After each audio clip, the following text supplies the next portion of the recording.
Feel free to check out my TeePublic after the video, and support me on Patreon. Watch till the end of the video for more.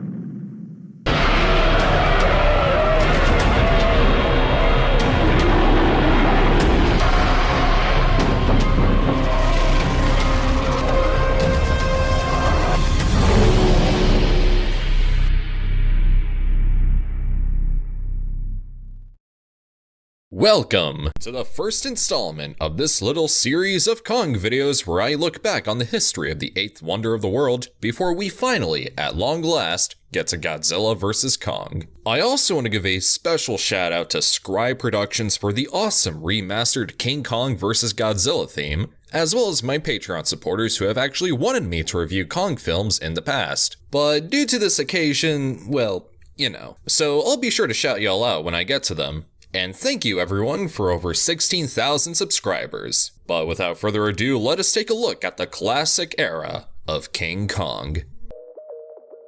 Whoo boy, what can I possibly say about the original King Kong that has not been said yet?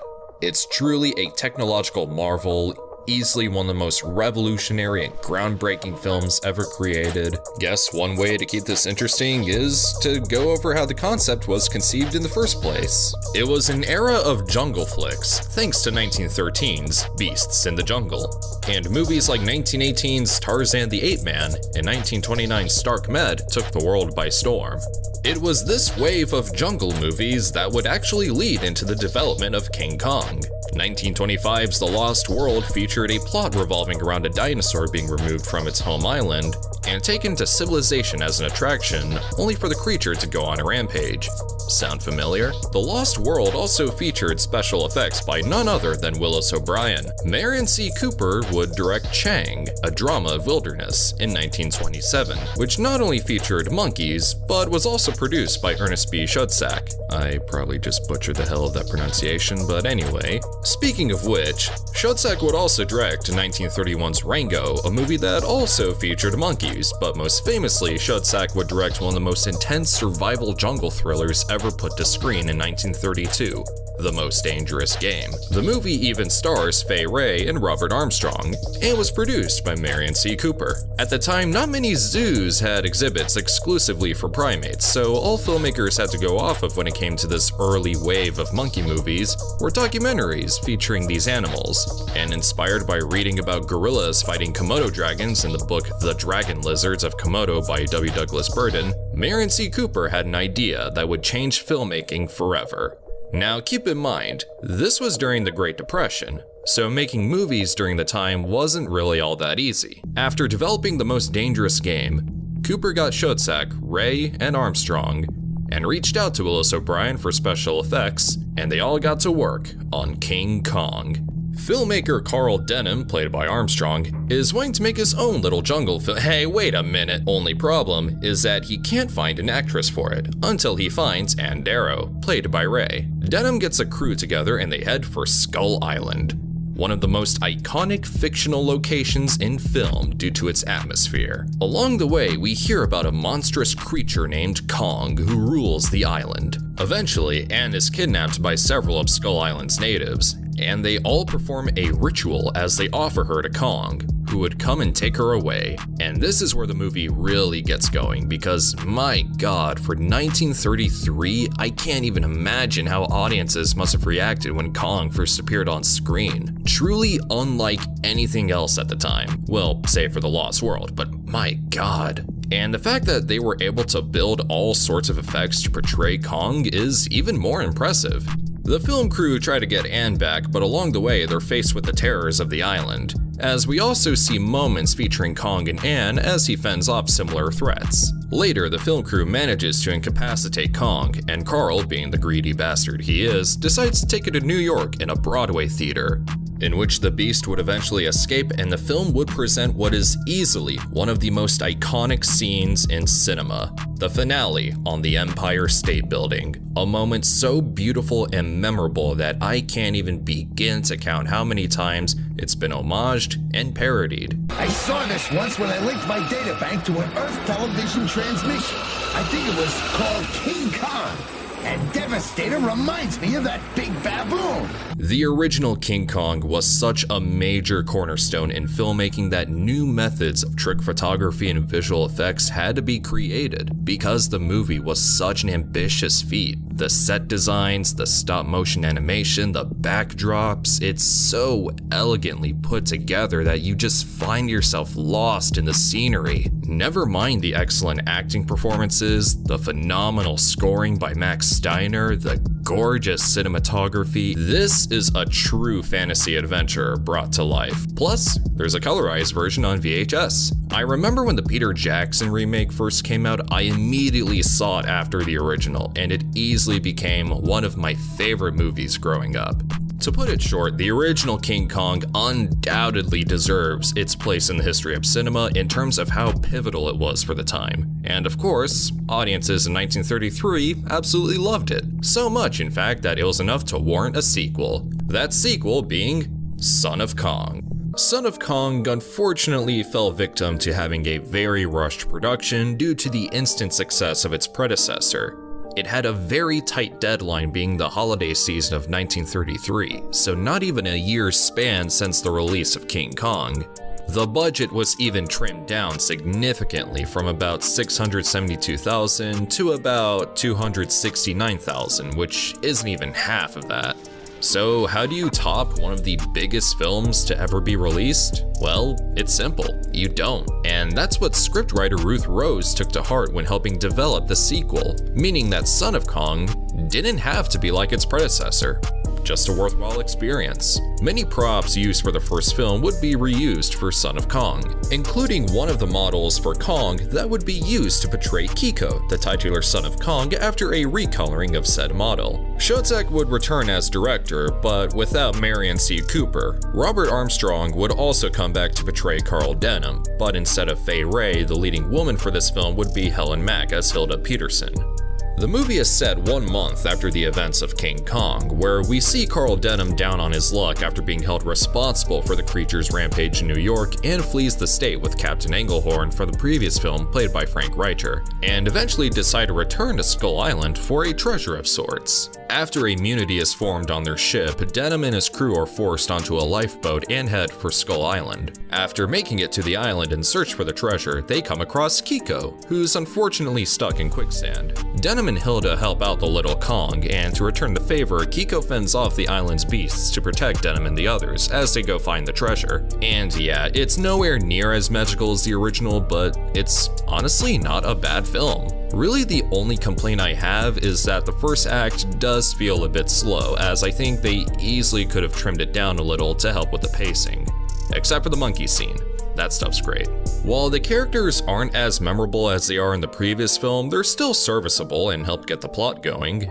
And honestly, I might like Denham more in this movie. You truly feel what he's dealing with and tries to make up for something as big as, well, you know. And honestly, I love Kiko. He's just so charming and has some great moments. He's such a lovable character. Plus, Max Steiner's scoring is just as wonderful and suspenseful as it was before. Again, nowhere on the same level as its predecessor, but it wasn't trying to be. Taking the original out of the equation, Son of Kong certainly holds up well enough on its own, especially when you consider the budget. Definitely a worthwhile experience. And now that we covered the original Kong films, I'd like to go ahead and briefly touch upon something I completely glossed over when I did History of Godzilla, and those would be Wasei King Kong, a lost comedy short film from Shochiku directed by Toshio Saito that released in 1933, as well as the King Kong that appeared in Edo, or simply King Kong, directed by Soya Kumagai, which was essentially an alternate retelling of King Kong that was set in the Edo period of Japan. Both films were unfortunately lost during World War II and have never been recovered since, as only screenshots and promo images exist. Unfortunately, I won't go too deep when it comes to discussing any of the cancelled or lost Kong films, so I'll just recommend checking out John LeMay's Kong Unmade, The Lost Films of Skull Island. Great stuff in there.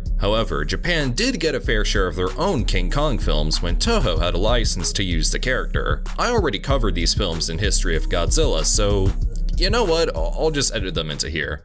After a 7-year break on the big screen, Toho decided to bring back Godzilla for another film. This time he will be battling the 8th wonder of the world himself, King Kong. So how did this idea come about? It all started with a film pitch by Willis O'Brien titled King Kong vs. Prometheus. This caught the interest of producer John Beck, who then showed it to Toho. At the time, Toho was planning to revive the Godzilla character for another film to celebrate their 30th anniversary. And so it was decided that Kong would fight Godzilla.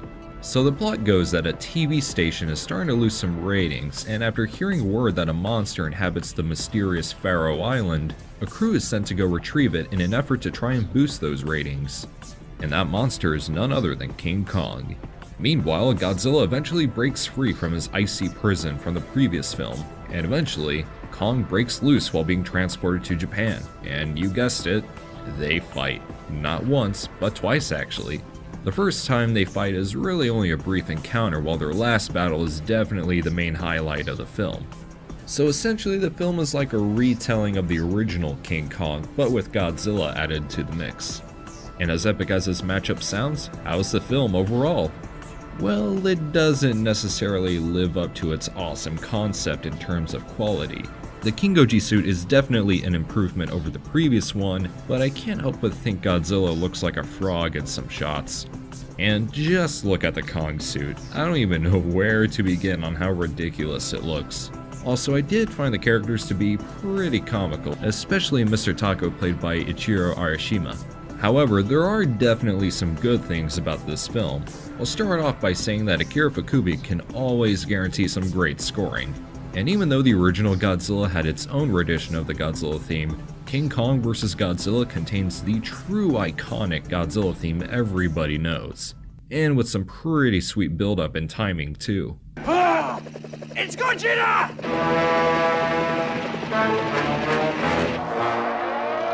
And despite the fights between Godzilla and Kong being the highlights, the military scenes are definitely some of the best I've seen that the Showa period has to offer. Except for some outrageously dated blue screen, the special effects definitely give the film its charm, especially the giant octopus that just comes out of nowhere. In the end, King Kong vs. Godzilla ended up being one of the highest grossing Godzilla movies ever made, and was the #1 highest grossing Godzilla movie for a while. It's by no means a perfect film, but you can definitely watch it to have a good laugh or a good time overall. And honestly, I would definitely recommend it for how cheesy and over the top it is. After Rankin Bass Productions felt that the draft for Operation Robinson Crusoe King Kong vs. Ebra was too different from what they had in mind, Toho gave it another shot with King Kong's Counterattack, more commonly known as King Kong Escapes. This film is a live-action adaptation of the King Kong show produced by Rankin Bass and Toei Animation. As an Arctic research facility discovers a rare radioactive substance named Element X, Doctor Who, played by Hideo Yamamoto, sends a robot duplicate of King Kong to retrieve it. But the mission ends in failure as the radioactive substance causes Mechanicon to malfunction. Meanwhile, a submarine with Carl Nelson, played by Rhodes Reason, Jiro Nomura, played by Akira Takarada, and Susan Watson, played by Linda Miller, arrive at Mondo Island. There they find King Kong, who battles a dinosaur named Gorosaurus, then a sea serpent, while also falling in love with Susan. Much like how Kong falls in love with Andero in the original 1933 film. Unfortunately, Kong gets taken by Doctor Who's team and they bring him back to the Arctic to gather Element X under hypnosis. And as the international title suggests, King Kong, well, escapes. And then Kong and Mechanicon face each other in a climatic battle on Tokyo Tower. King Kong Escapes wasn't necessarily met with a lot of praise upon release, but after all, it was based on a children's television show. But is it a good movie based on a children's cartoon? Well, it's definitely silly, especially the Kong suit, which is an upgrade compared to the one from King Kong vs. Godzilla. As for the rest of the special effects, while they are in need of some improvement, there are some points where they do look pretty sweet, such as the Mechanicon suit. Other than that, we have funny little moments like Gorosaurus' kangaroo kick, and Kong doing his little run. As for the characters, for an adaptation based on a cartoon, they were executed pretty well. Instead of going for just a strictly cartoony angle like what they did with Doctor Who, the characters do have a little more depth in them. One I didn't mention was Madame Piranha, played by Mie Hama, who always has this mysterious presence about her. King Kong Escapes isn't necessarily a bad film. It may fall a little short in some areas, but there are some redeeming qualities to it. If you're a diehard fan of the 8th wonder of the world, I'd say give it a watch.